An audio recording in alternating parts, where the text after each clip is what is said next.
এই যে নকশাটি দেখছেন সূরা আল ইখলাসের, এই যে নকশাটি দেখছেন, এই সূরা আল ইখলাসের নকশাটি এতটাই শক্তিশালী, যেটা দেখতে পাচ্ছেন এই যে এটাই, এই সূরা আল ইখলাসের নকশাটি এতটাই শক্তিশালী।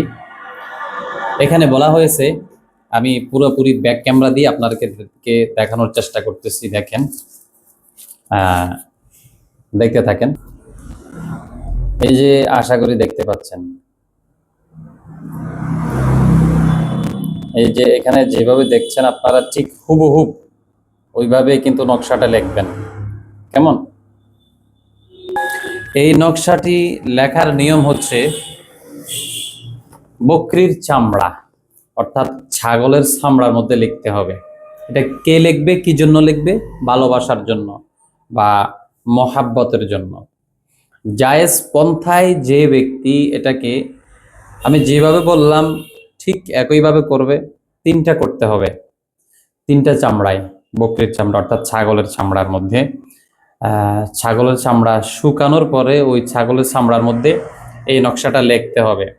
আপনি কোনো কবিরাজ দোকান থেকে কিনতে পারবেন এগুলো। তো এটা কিনে এই নকশাটা লিখবেন, তিনটা ছাগলের চামড়ার খণ্ডের মধ্যে লিখবেন। লেখার পরে প্রথমটিকে প্রথমটির নিচে অবশ্যই বাবা মায়ের নাম দিবেন, আপনার এবং আপনার মাহবুবা যে হবে তার নামটা দিয়ে দিবেন। দিয়ে দেওয়ার পরে প্রথমটিকে আগুনে জ্বালিয়ে ফেলবেন, দ্বিতীয়টিকে পাথরের নিচে চাপা দিবেন এবং তৃতীয়টিকে আপনার হাতে বেঁধে দিবেন। তিনটা কাজ, সময় 7 দিন।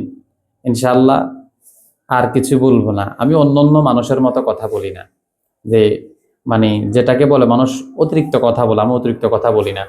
তিনটা কাজ দিলাম, 7 দিন পর্যন্ত আপনার মাহবুবা আপনার কাছে চলে আসবে, মাত্র 7 দিনের মধ্যে। যেভাবে বললাম যদি আপনি ওইভাবে করতে পারেন, মেশক জাফরান কালি দিয়ে নকশাটা অঙ্কন করবেন, যেভাবে লেখা আছে ওইভাবে করবেন। এবং এটার যে জাকাত আছে, জাকাত কিভাবে আদায় করবেন শুধুমাত্র এই জন্য আমাকে কল দিতে হবে। সবকিছু যদি আমি ছেড়ে দিই তাহলে কিন্তু এটা মানুষ অবৈধ ফন্দায় ব্যবহার করবে, যার কারণে সবকিছু বলে দিয়েছি, তবে জাকাতের কথা বলি নাই। শুধুমাত্র জাকাতটা আদায় করে দিবেন, আপনার কাজটা হয়ে যাবে ইনশাআল্লাহ।